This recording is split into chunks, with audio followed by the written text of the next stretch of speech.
Good morning. My name is Joseph Fata, speaking to you live from Ghana, West Africa. I am in Takoradi, using my own room as a recording studio. You are welcome to Mining for the Truth, which refers to the process of digging to discover the undiluted doctrines of Christ. I attend Church of Christ. I welcome all my viewers from all over the world: Australia, USA, Dubai, Nigeria, Ghana, and everywhere. The camera is in the opposite direction, so if you join, I will not see, but you are always welcome. Feel free to share your ideas.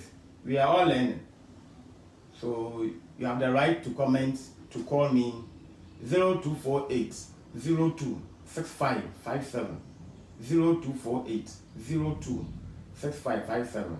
If you want to send money for data, I'll be glad. The same number. If you want a special account too, I can give it to you. My data is almost running out, so I'll have to buy and then replace it. I'm hoping that there will be no light out because the rain is about to fall. I am hoping that there will be no light out. Once again, thank you for liking, subscribing to my YouTube channel, Joseph Artes Lyceum. Now I've gotten 5 subscribers this week. It was 69, now 74. God bless you so much. My greetings to my brothers at UMAT, a campus church.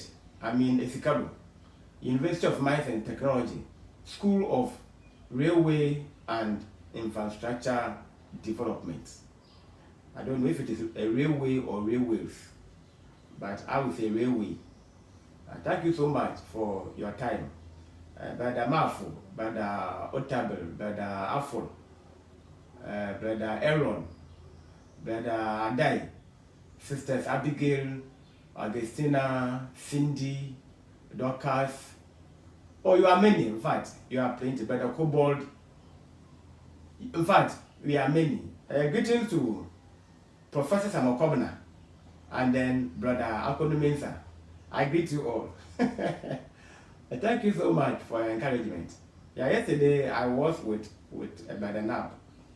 I would say he was my coach when I began to teach in the church. My youth leader. So I call him coach.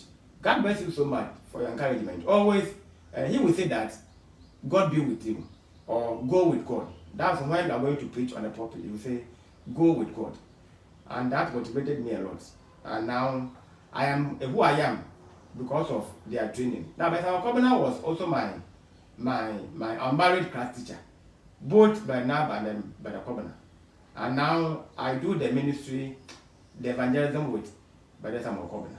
If you go to Sky Power, you go to UMAT, we are all, always together. But only that I'm here alone, and he is not here. I stay at a different location from where he stays. So if you see me here alone, please, we have not divided. Or if you see him alone at Sky Power, sometimes because of inconveniences, I am unable to join him. Now, enough of the introduction. I welcome all my viewers once again. Now, the theme is Living for Jesus, Part 2. And the topic is the Christian versus the world and worldliness. 2 John 2, verse 15 and 16. The Christian versus the world and worldliness. Today we are on chapter 2. Chapter 2. The world and worldliness, part 1. The world and worldliness, part 1. So by the end of the lesson, the student or the learner, the reader or the listener will be able to know A, how does the New Testament use the word world? How does the New Testament use the word world? And then B, what is worldliness? What is worldliness? And then C, know the 3 kinds of worldliness. So these are what we're going to do today. So the world and worldliness has been divided into 2. So today is part 1. God's willing, next week will be part 2. For the next week's one, I'll post it. I will record and post it due to some inconvenience. So Saturday, I won't be live. I will record and then post it. So the part 2 will be posted on Facebook than saying me live, because I have to embark on some assignments. So sorry for that. But you still have the fully recorded video on the World and Worldliness part 2. Now, before I start with the introduction, please, I would love to check my camera if everything is ongoing. Thank you.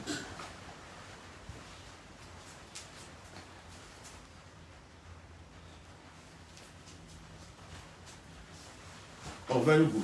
So one person has joined, only that I couldn't see the person. You are welcome, either a brother or a sister. Nowadays, a network has a problem, so I didn't see you. Now, worldliness has a higher regard for the body than for the soul. Worldliness has a higher regard for the body than the soul. External and material things are preferred over internal spiritual realities. So the interest is about bodily gratification, not the spiritual gratification. Now, worldliness encourages us to covet the best clothes. That you have to go and buy the best clothes to wear, the most expensive cars. So you buy the latest or the modern cars to drive in, to cruise in town. The latest technology gadgets. So now iPhone can go to iPhone 15 Pro Max or 16. You buy the best of television. You buy the best of stuffing chairs. Everything is latest.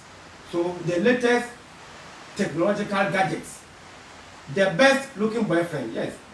Now the girls want boyfriends with beer structure where they have gymmed and others. So they go to gym to break their body or their bodies, and then they buy creams, apply, and then they grow beard. By force beard, we mean artificial beard.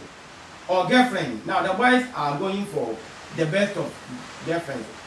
Graduates, beautiful, the most beautiful, and a whole lot. And other material things. Girls are urged to wear the cutest outfits. Yes, the latest trending attire. To do their hair according to the latest trends and to conform to the latest fashion and fads. Yes, you go to a hairdressing salon or the beauty parlor to have artificial nails. You make your hair so beautifully, so expensive.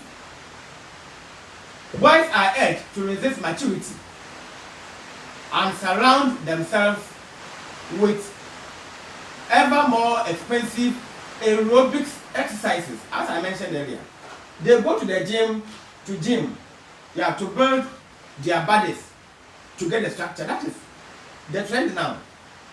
Muscular, someone who is muscular. So you must be muscular and you must be hairy.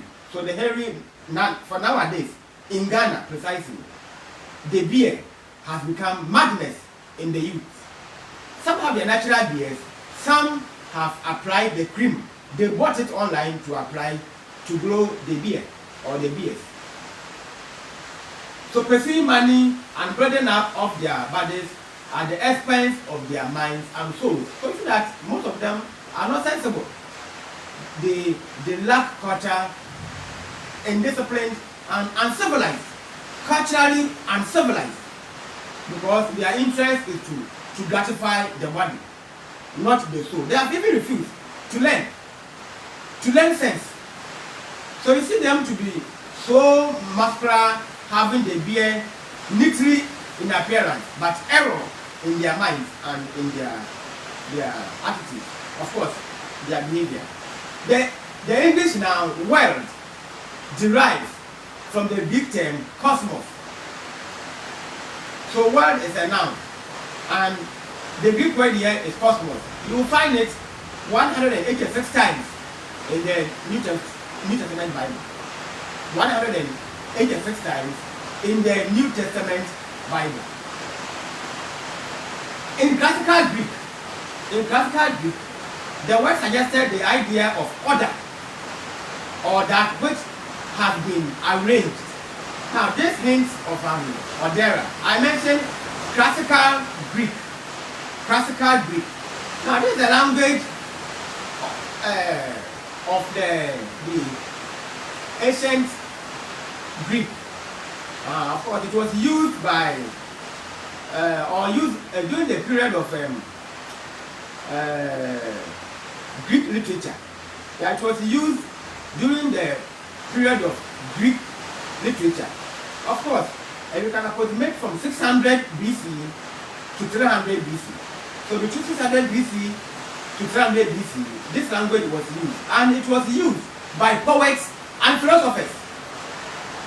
So that's why we say that in classical Greek, the word world suggested the idea of order, or that which had been arranged. We mean something which has been ordered by an orderer, and this is reference to God. Now we are on the A. How does the New Testament use the word world? So I was trying to warm up with the introduction. Once again, because I want to check if my camera and the network is in correct order.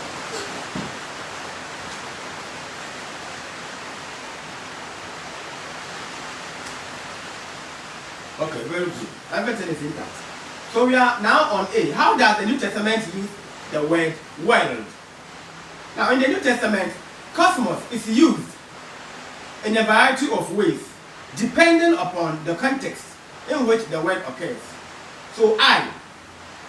So this is how the New Testament uses the word world. At least I will give you 5 instances. 1, material universe. Material universe. Let's go to Acts 17:24. Acts 17:24. Material universe. Acts 17:24.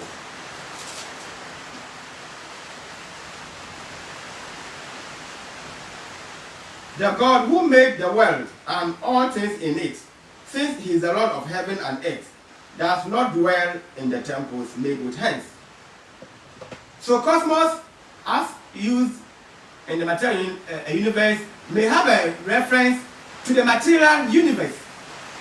To the Athenians, Paul declared that God made the world and all the things therein. Now 2, the world is here to represent the earth's environment. Earth's environment. Mark 16:15. Now cosmos may be restricted to the earth's environment. So Christians are charged to go or to take the gospel to the world. Mark 16:15. We call this the Great Commission. Mark 16:15. And he said to them, go into the world and preach the gospel to every creature. Go into the world. So we call this the Great Commission. All Christians are charged to go and preach the word to the world, to every creature. Now, this is evangelism. Now, in Christianity, evangelism is the blood of the church. And when we say blood, we mean the sustainer of life. As I sit here, if I lack blood, I will die. So, when we say that, evangelism is the blood of the church, this means that you go out to preach, to win souls, to grow the church. Some are aging, some are dying out. So, if you don't go out to preach, to bring in fresh men and women, who is going to increase the number? So, any church which does not do evangelism will collapse and vanish. I make reference to churches of Christ who have refused to go out to preach the gospel of Christ. Evangelism is the blood of the church. So any church which has refused to do evangelism has no blood, has no life, so it will die. Number 2, through the evangelism, the Christians are always studying the Bible. And for the Bible, the more you study, the lesser you sin. Of course, we are all sinners. I am not a righteous person. In fact, I am the most a sinner among the whole inhabitants on earth. But because I've been studying the Bible, at least I will not be sinning without a conscience. At least, and something will prompt you that, hey, this sin has been concurrent, so stop it. Then I'm doing it almost every time. So by studying the Bible, you yourself, you live an exemplary life because you are going out to send the gospel of Christ to the world. And 2 Corinthians 11 verse 2. We are the letters to be written, to be read by all. So if you're going out to preach the gospel of Christ, you must be decent, righteous enough, so that people will not blaspheme God's name because of you. So we say that earth environment is making reference to the creatures of the world. So Mark 16 verse 15. Now cosmos is also used in humanity. John 3:16. For God so loved the world that he gave only his begotten son, that whosoever believes in him. For God so loved the world. So in this sense, God so loved the world that he gave his unique son as a sacrifice for sin. That's what we read in John 3:16. Now point 4, or the IV of how does the New Testament use the word world. The lost. The lost. Now, go to Isaiah 59, verse 1 and 2. Isaiah 59, verse 1 and 2. Isaiah 59.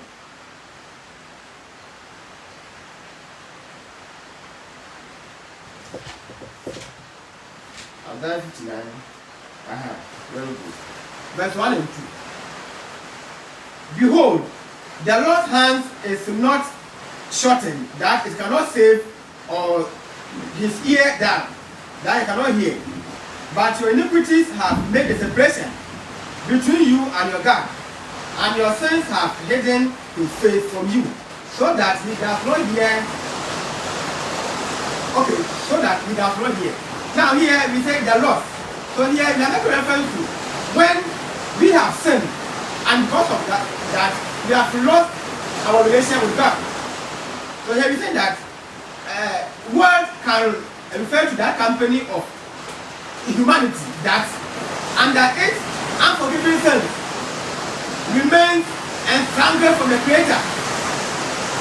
Or we can also go to John 15 verse 18 to 20.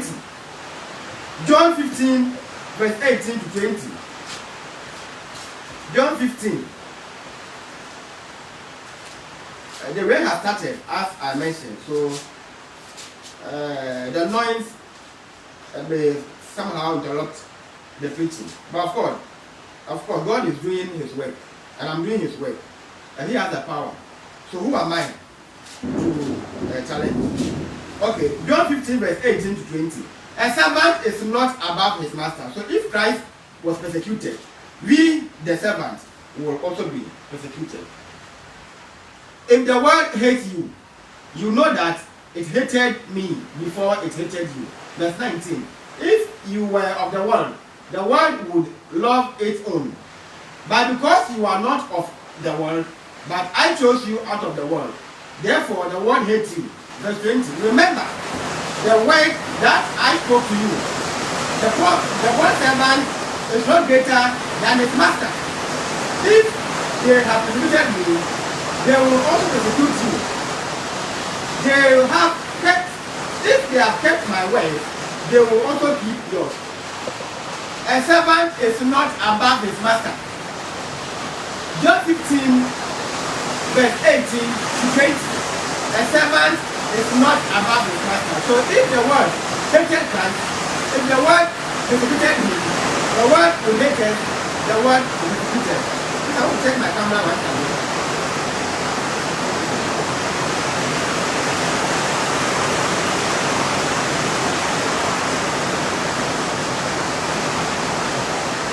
Okay, so camera is ongoing. I am hoping that there will be no light out. Now we are on C, the point 5 of how the New Testament uses the word well. Now Hannah, what are we going to Hannah? Now, so finally, World may signify that what is worldly in its nature.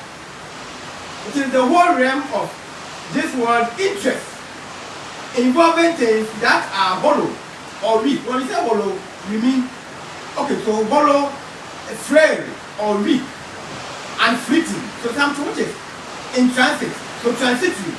Okay, that's what we mean by carnal. Things that are perishable. So even the body is perishing. Now we are on point B. What is worldliness? When we say worldliness, what comes into your mind?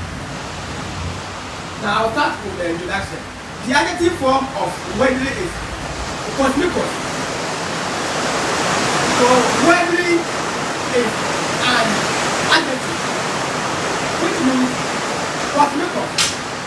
Cosmicos. So the adjective worldly is cosmicos in Greek.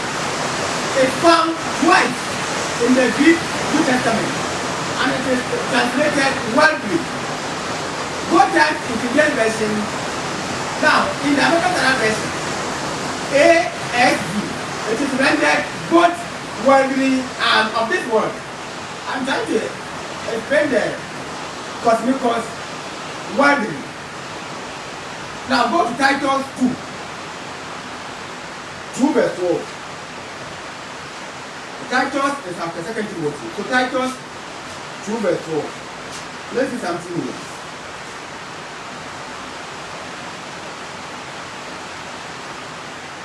Okay. Teaching us that denying ungodliness and worldly lust, we should live sensibly, righteously, and godly in the present age. I repeat, teaching us that denying ungodliness and worldly lust, we should live sensibly, righteously, and godly in this present age. So Paul declared that the Christian way of life is one of denying ungodliness and worldly lust. So every Christian must deny ungodliness and worldly lust. And in contrast, living righteously and godly in this present world.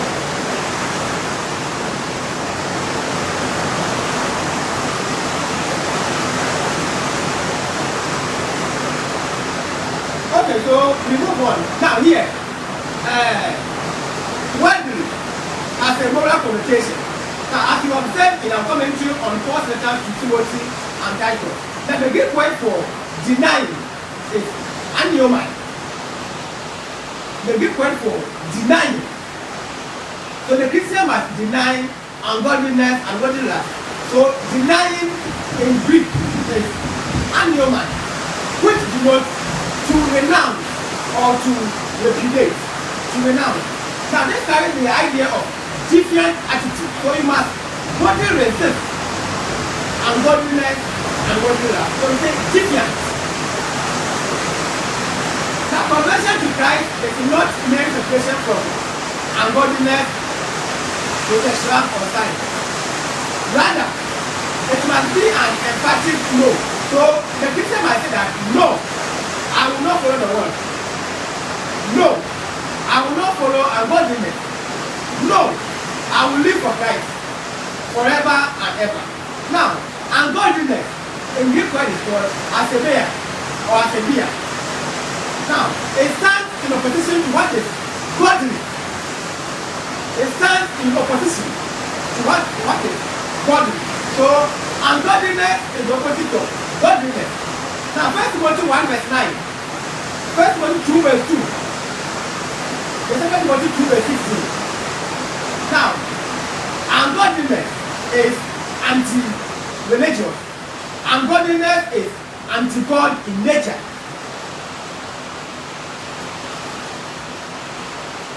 Now, it embraces that which is devilish and seductive. So, we are still on ungodliness. And this one was defined by Thea 1958, page 357.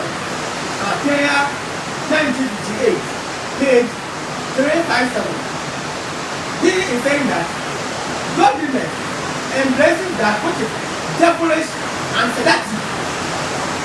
It has to do with matters that are obstacles to the service of God. And in many cases, lure men away from interest in Christ altogether. So something which prevents you from Christ becomes worldliness. When you have any obstacle to prevent you from worshiping Christ, it becomes ungodliness or worldliness. And you see this in 1 John 2, verse 16. So let's read 1 John 2, verse 16. For all that is in the world, the lust of the flesh, and the lust of the eye, and the pride of life, is not from the Father, but is from the world. So this is what the man is saying. So worldliness may be analyzed in several vantage points. But we are saying that for worldliness, A, it is flesh over spirit. So now I'm defining worldliness. Worldliness A is flesh over spirit. Now the Greek word for flesh is sarx, S-A-R-X. And you find this 147 times in the New Testament Bible. 2 Corinthians 2, 12 verse 7. 2 Corinthians 12 verse 7.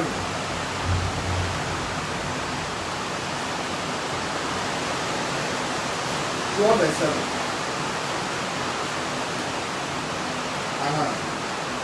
Unless I should be exalted above measure, above measure by the abundance of the revelation, there was given to me a thorn in the flesh.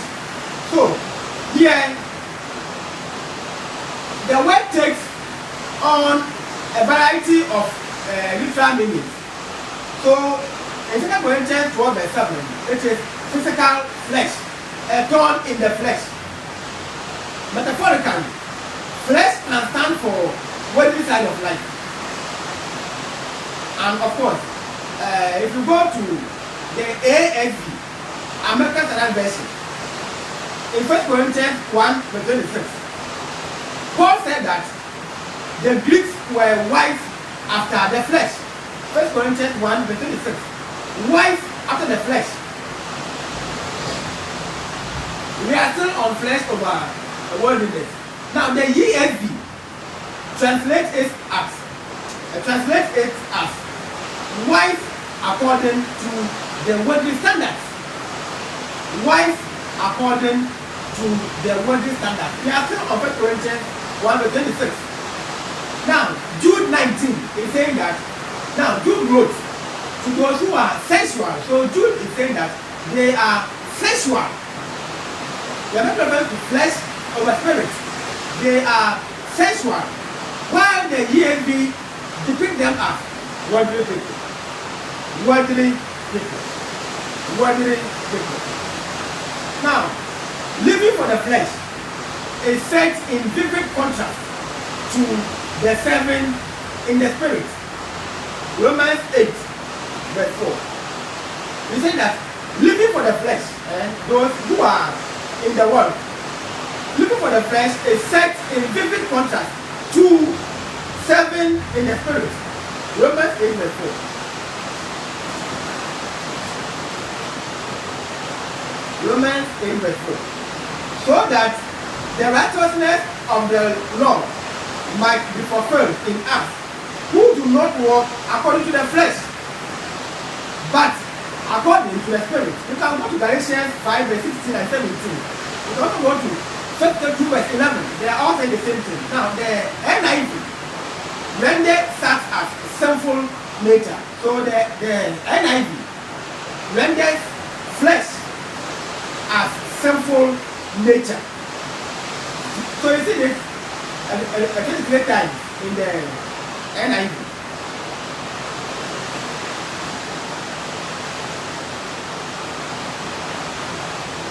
B. We are defining worldliness. B is time over eternity. It's a moment.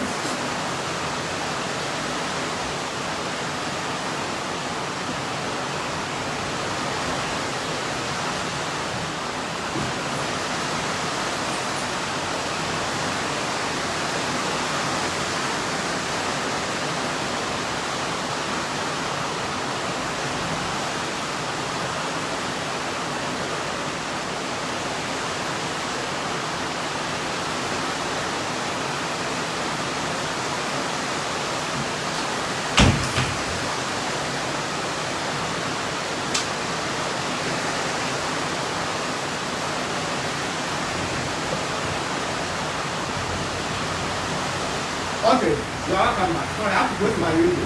The rain is disturbing a lot, so I have to go to my window. I'm sorry, I'm back.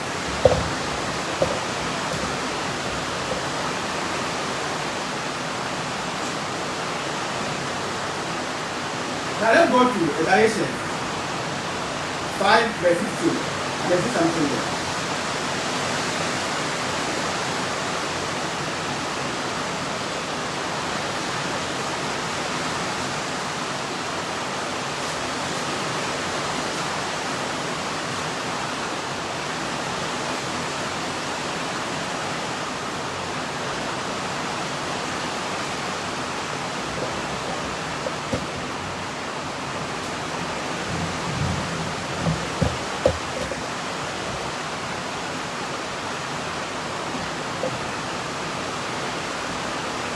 Galatians 5 verse 16.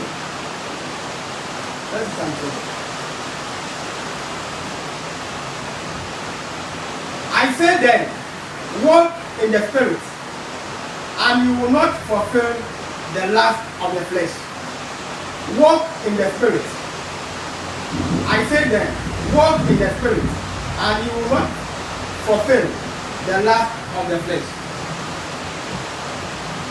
Walk in the spirit, and then you will not fulfill the lust of the flesh. We are still on the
So we move on. We can apologize for the inconvenience. So we were on flesh over spirit. And as I was reading Galatians 5, verse 16. I said then, walk in the spirit, and you will not fulfill the lust of the flesh. Yeah, this one is so great. People who are wise after the flesh are always ungodly. If you are wise after the flesh, you are always ungodly. But if you walk spiritually, there's no way you're going to fulfill the desires of the flesh. It is impossible. You see, the flesh and then the world are opposites. Sorry, the flesh and the spirit are always opposites. They are fighting with themselves all the time. Or you can also go to Ephesians 2 verse 11. They are all the same. Now we move on with what is worldliness? Time over eternity. So worldliness B or 2 is time over eternity. Now Ephesians 5 verse 16 is saying that redeeming the time because the days are evil. Now the worldly person is fixated upon now instead of then. He has no concept of redeeming the time. Redeeming the time means that making the most of the time and opportunity. Making the most of the time and opportunity. Seize the chances now. That's the meaning of redeeming the time. Ephesians 5 verse 16. Because the days are evil. Now, the person who is worldly, he sees life as an endless playground of excitement. As an old song has it, live fast, laugh hard, and die young. Live fast, laugh hard, and die young. So, they want to be enjoying themselves. Of course, it is in the Bible that if you are a youth, enjoy yourself. It is not sinful. But we are making reference to someone who has refused to redeem his time because the days are evil. Now, this is same to the reckless living of the prodigal son who threw himself with abandon into temporal satiation. Now, go to Luke 15 verse 18. Luke 15 verse 18.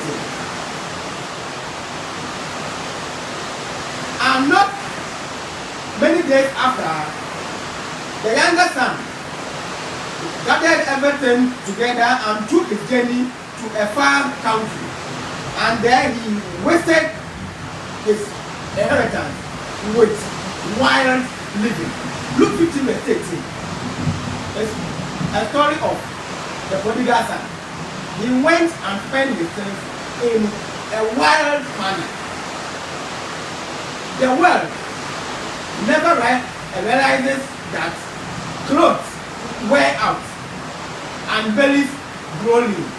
The body wrinkles and dies. The world never knows it. Now what is worldliness? Point C, outward over inward. So point C of a worldliness. 2 Corinthians 4 verse 6. Outward over inward. 2 Corinthians 4 verse 6. For God, who commanded the light to shine out of darkness, has shone in our hearts to give the light of the knowledge of the glory of God in the face of Christ. Outward over inward. So Paul declares that the outward man is decaying.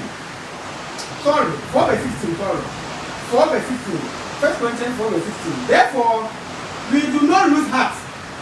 Though our outward man is perishing, yet the inward man is being renewed day by day.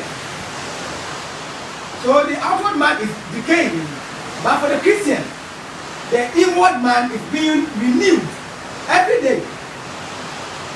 Now, the worldly soul, or the worldly person, glamorizes the body tremendously.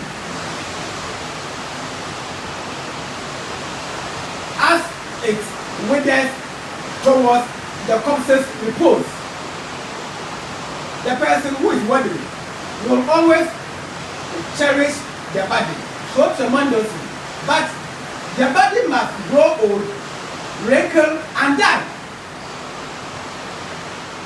The world spends billions of money on cosmetics each year, and they invest so low in their own souls. So to their souls, they don't care, but they waste money a lot on the body, makeups and others. There are exercise machines and gym fees. So both the men and then the women, people who are wealthy, they go and pay money to the gym center to exercise. So they pay money to the gym centers, but how much effort is expended in their exercising? Now the word exercising means gymnasio. Exercising means gymnasio. They are not interested in godliness. Now 1 Timothy 4 verse 7. 1 Timothy 4 verse 7. And it also go to Hebrews 5 verse 14. And it's in Hebrews 4 verse 11. 1 Timothy 4 verse 7.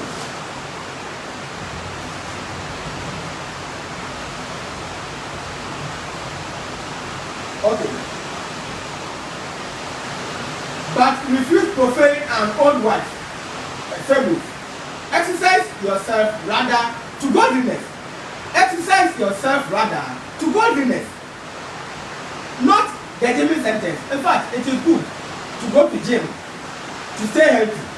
And that one is one, and nothing wrong with that. Even in the Bible, you must live a healthy life. Yes. But here, you are making reference to someone who has chosen bodily exercises over the spiritual exercises. Now Hebrews 5 verse 14. Hebrews 5 14. Here we are saying that but solid food belongs to those who are mature, to those who by reason of use have their senses exercised to discern both good and evil. This is what God wants. To exercise your brain, to discern, to segregate, to segment, to differentiate between good and evil. Not to the entertainment center alone. But you must also read the Bible to exercise your brain, to discern between good and evil. Of course, you can also go to the same Hebrews 12 verse 11. Let me see if you can read. Hebrews 12 verse 11.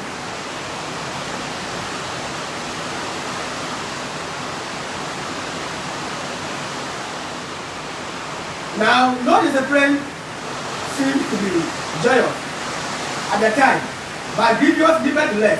Afterward, it yields the peaceable fruit of righteousness. So discipline yourself. And it leads to the exercising of the brain. There are many tummy talks, okay? Some want to compress their stomach, precisely the women or the girls. We have facelifts or face reductions, we have augmentation or increase, we have liposuction.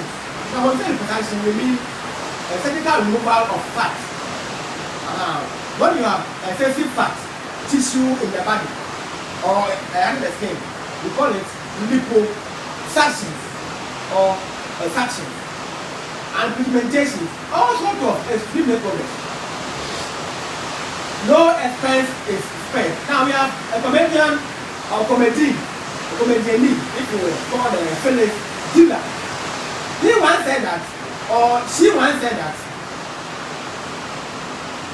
I mean, as a form of a joke, she said it as a joke, that she had so many facelifts that every time she smiled, it pulled up her socks. So which means that she had an overdose of facelift. It means they want to prevent the wrinkles. So they go and then they lift their face. Then their face will forever look young. Alright.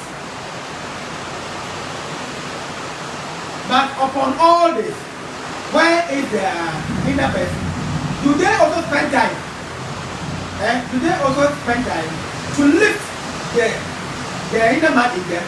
No. And it is almost zero in many places. Even among Christian people. We all care for the world. Our interest is the world. To marry, to give birth early, to buy cars, to create our own home. We see this as a prosperous reason. To marry, to give birth, to build your own house, to own your own car. If you don't have this, it means you are a pauper. You are a poor person in the world. Now, what is worldliness? D. It is self above God and others. So worldliness is self above God and others. If you go to Deuteronomy 6, verse 8 to 15, God said, you shall not worship the Lord your God. You shall worship God. You shall worship the Lord your God, and him only you shall serve. Now let's go to Matthew 4, verse 10. When Satan came to Jesus Christ, let's see what Christ told Satan. Matthew 4, verse 10. Then Jesus said to him, go away, Satan, for it is written, you will worship the Lord God, you will worship the Lord your God, and him only will you serve. Go away, Satan. You shall worship the Lord your God only. So anyone with a smattering of Bible knowledge is aware that God must be placed above all other objects of adoration. God must be praised. He must be placed above all other objects of adoration. So God first, then your body. God first, then your makeup. Bible first, before you go to the gym.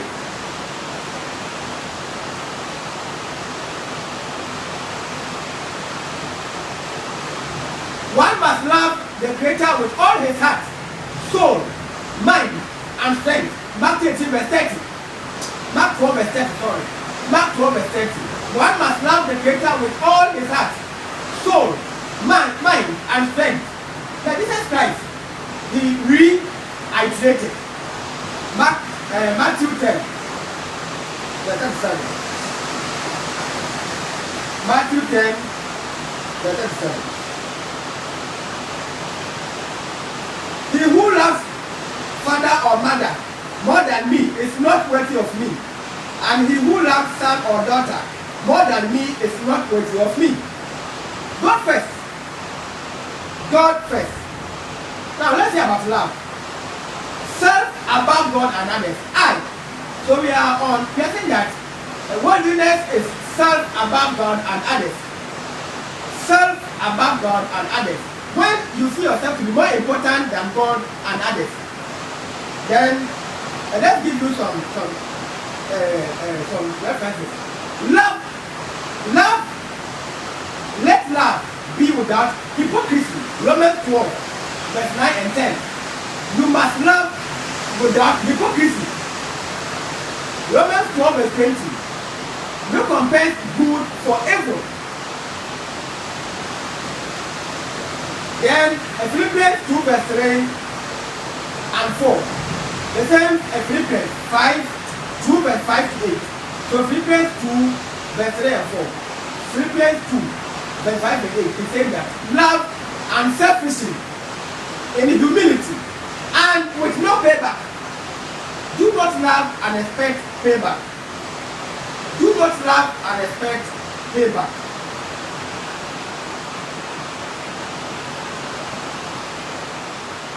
So Paul was saying that now when he wrote to the church in Philippi, and he said that in humility, and he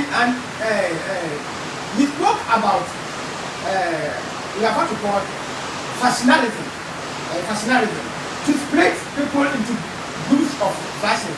So, for example, group 1, group 2, group 3. Paul was saying that you must not love group 1 than group 2 and group 3. You must love them all. So he was trying to admonish them when they were troubled by the element of fashionalism. Fashion, F-A-C-T-I-N-A-L-I-S-M. Fashionalism. the splitting of a group into fractions. And then he also made them aware that they must manifest lowliness of mind, each counting others better than himself, not looking exclusively to one's own interest, but to the interest of others as well. That's what we mean by Philippians 2 verse 3 and 4. Just as Christ also did on our behalf. That's Philippians 2 verse 5 and 8. Of course, you can read it. Then the last one is the story of the Good Samaritan. We are on IV. We are on IV about self above God and others. I've given you 4 examples of true love. Now we have a man called Charles Darwin. He brought about survival of the fittest.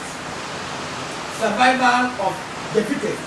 But when you read about the Good Samaritan, when the man was passing by, he saw a man almost half dead. He had compassion on him. He took him and sent him to a clinic. He paid for his debt or his dues, and then he left. This is not about just Darwin's survival of the fittest. This is wrong in the Bible. So, and this means that the wounded man was supposed to have fend for himself, but the person was weak. So therefore, the strong must lead the weak. So the Bible is condemning Charles Darwin's theory of survival of the fittest. That's why the Good Samaritan helped the wounded man by taking him to the clinic for treatment.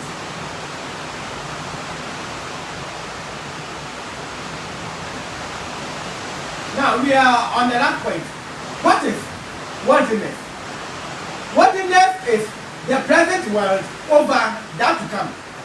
The present world over that to come. Let's go to Luke 14, verse 26 and 27. Luke 14. Luke 14, verse 26 and 27.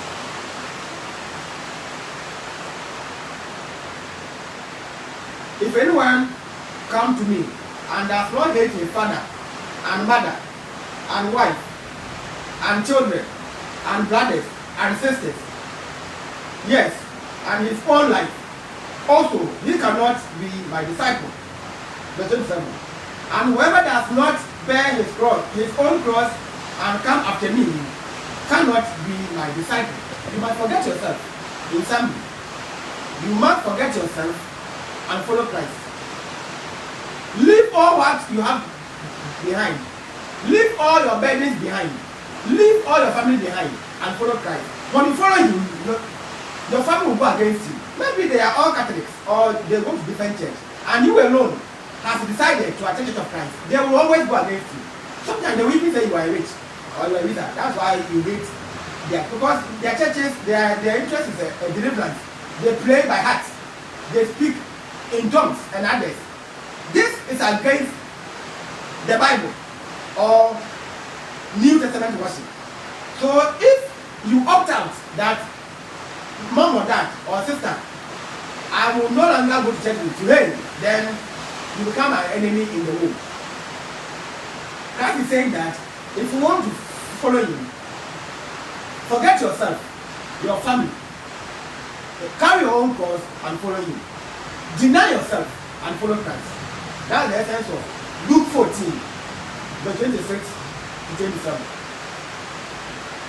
Now there may be painful separations from loved ones, loss of friends, and property.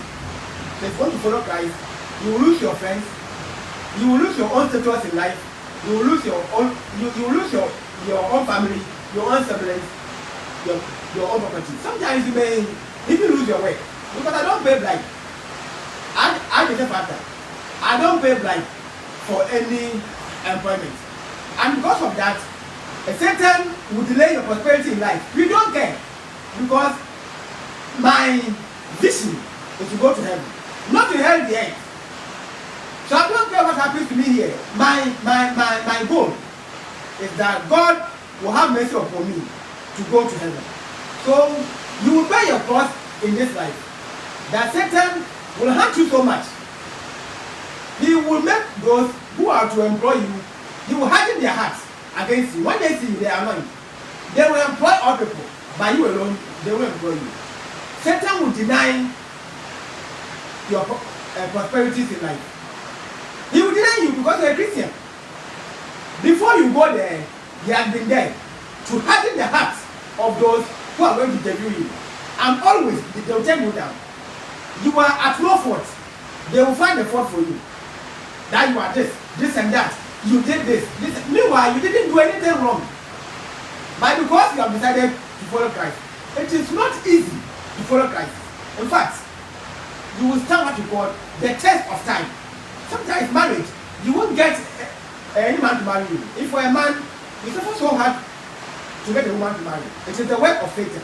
All because you have decided to follow Christ. You have decided to focus on the world to come, being heaven, than this earth. So if you choose to that, I want to go to heaven, my mission is to go to heaven, then you are in danger. The world will hate you because your focus is to go to heaven.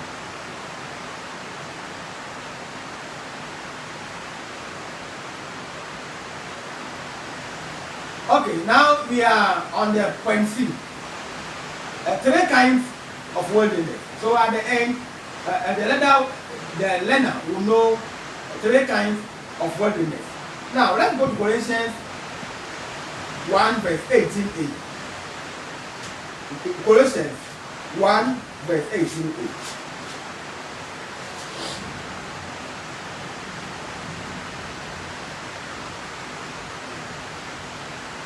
And he is the head of 1 Corinthians, sorry. 1 Corinthians 1 verse 18, sorry.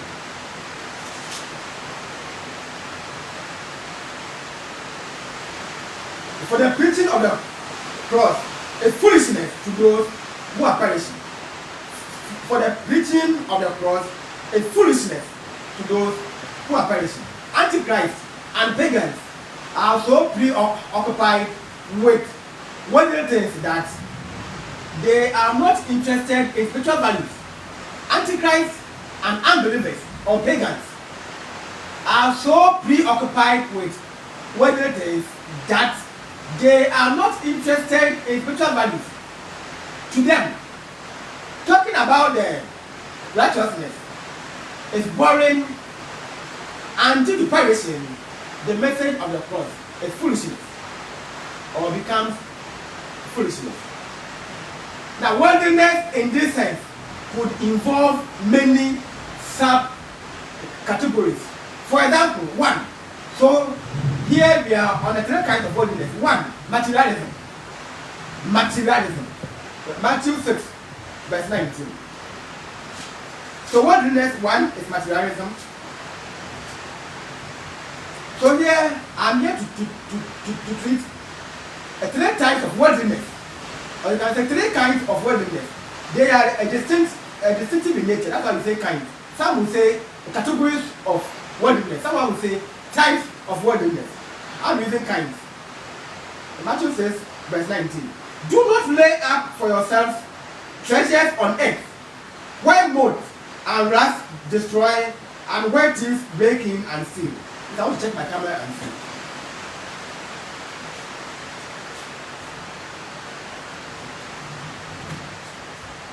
Very good. It is recording. So materialism, what is materialism?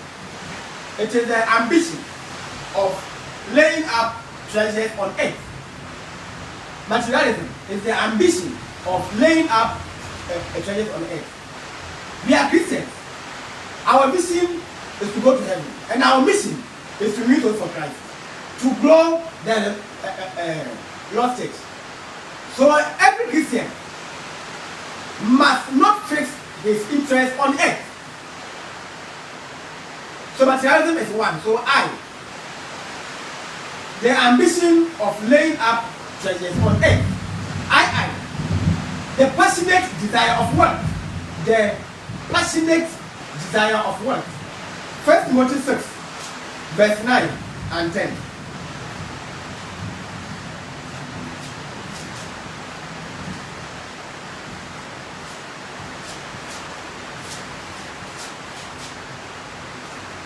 Yeah, 1 Timothy 6, verse 9 and 10. But those who want to be rich fall into temptation and a snare and many foolish and harmful lusts that drown men in ruin and destruction. Verse 10. For the love of money is the root of all evils, by which some coveting after have strayed from the faith and pierced themselves with many sorrows. The passionate desire of wealth. Some can't live without money. They desire to make money, to make life easy for themselves. Now, passionate is, so the part of speech for passionate is adjective, okay, and it denotes obsessive. We mean to express strong emotion, the passionate desire of wealth. All their life is about money, so they can easily have influence. When you have money, you have influence. You can make life easier for yourself. But money can't buy your soul, and money can't give you salvation. Salvation is found in Christ, and happiness is not in money. No happiness is in wealth. Happiness is found in the Bible. So no happiness is found in anything in this life except God. So we say that happiness is found in the Lord. I of the three kinds of worldliness, subscribing to the ideology of eat, drink, and be merry. Luke 12, verse 19. Subscribing to the ideology of eat, drink, and be merry. Luke 12, verse 19. So this one, we call him the rich young fool. The rich young fool. Luke 12, verse 19. The rich young fool.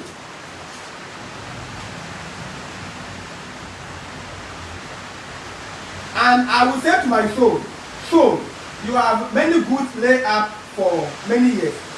Take your ease, eat, drink, and be merry. Now I continue to the verse 20. But God said to him, you fool, you fool. So if you are out there, and then you have piled up money, and then you sit by saying that, now I can eat, drink, and be merry. Luke 12, verse 20 says that you are a fool.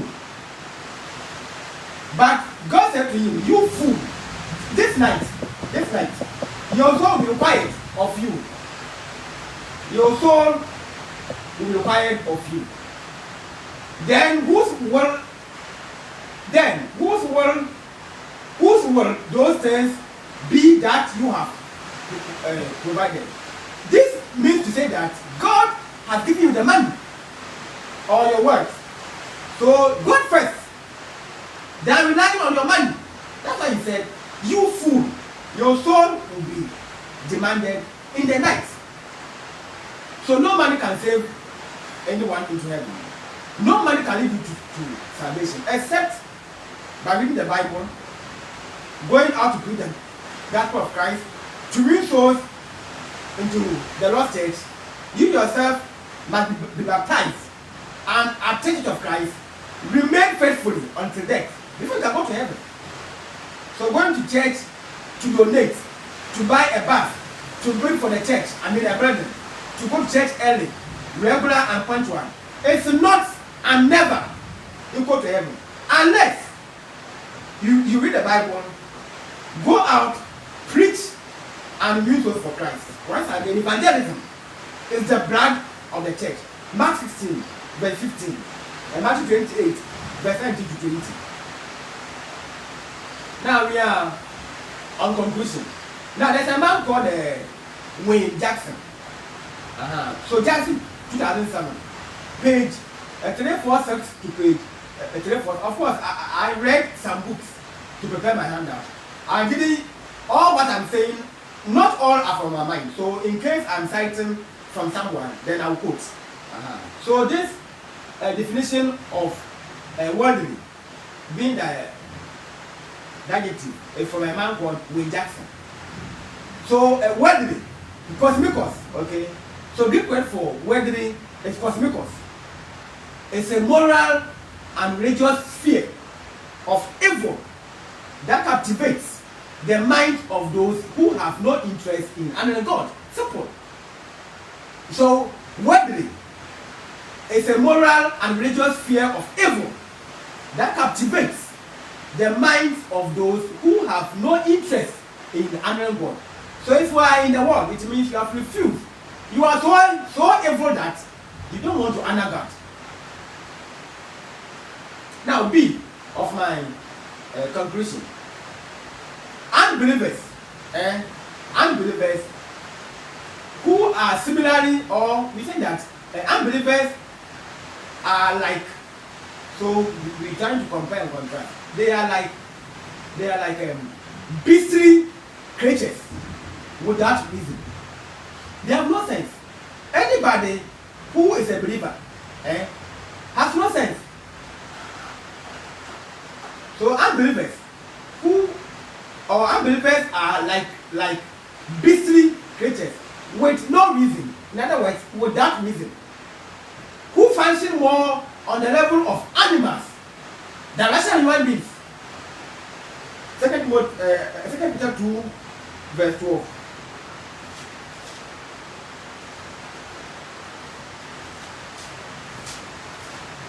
Second Peter 2, verse 12.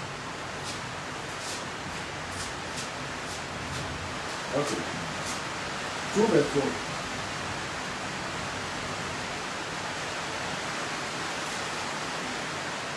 But these, like natural brute beasts, made to be taken and destroyed, speak evil of their things that they do not understand, and they will utterly perish in their own corruption. Unbelievers are like beastly creatures without reason, who function more on the level of animals than rational human beings. If you have two kinds of human beings, you have a normal human beings and rational human beings. Normal human beings, they don't think. So be careful how you choose your grammar. That I'm a normal human being. It means you don't reason. Rational means to reason. Loving the world more than God is adultery. 1 John 5, verse 21. 1 John 5, verse 21. Little children, keep yourself from idols. Amen. There's amen here. Little children, keep yourself from idols. Loving the world more than God is adultery. The flesh of a spirit. Worthy are those who mentally or physically indulge in forbidden sexual pleasures, or who entice others by the flirtatious and lewd floating of their own flesh. So having said that, this brings us to the end of the world and worldliness, part 1. Once again, my name is Joseph Fata, and thank you for joining. In fact, today I've suffered so much. I have to shout because of the rain. My network, laptop, a whole lot. But I thank God that at least He has saw me through. So thank you for joining my two sisters, one from Obuasi and one from Japan. I thank you so much for your time. And I'm grateful that we have come to the end of the lesson. God willing, next week we will continue with the world and worldliness, part 2. Until then, my name is Joseph Fata from Ghana, West Africa. I attend Church of Christ. My number is 0248 026557. You can call, you can chat, you can donate. My page is Mining for the Truth, which refers to a process of digging to discover You dig to discover the undiluted authority of Christ. Now we have two purposes: to share the word, and then that is John 1 verse 1, Genesis 1 verse 1. To share the truth, John 8:82, John 17:17, John 14 verse 6. Until then, bye bye and see you next time. Thank you so much.